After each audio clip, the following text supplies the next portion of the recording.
Hello guys! Gusto ko lang i-share sa inyo ang aking Galaxy Beta.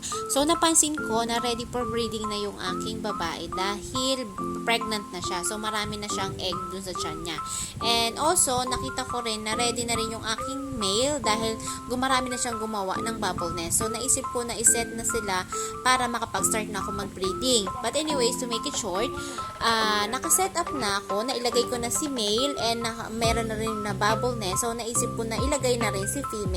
So, bago yun, para hindi naman bigla na ma-shock and mag-away silang dalawa pag nilagay ko direct si female. So, nilagyan ko siya ng harang for the meantime para lang ligawan muna siya ni male and also para yung dating stage pa, kumbaga.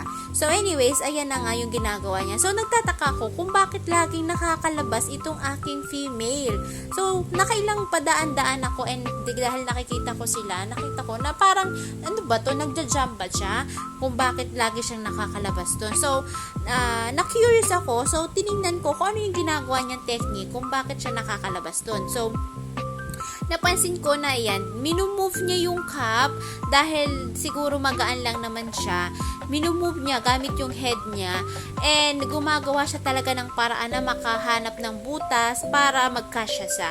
Dahil medyo malaki siya pero nagawa niya ng paraan na makalabas dun sa ilalim ha. Akala ko kasi nagja-jump siya pero hindi. Tumatabingi siya and gamit niya yung head niya, parang binubuhat niya yung cup na yon. So napakatalino nitong isdang ito. O di ba nakalabas na, o. Yun lang, ma-share ko lang.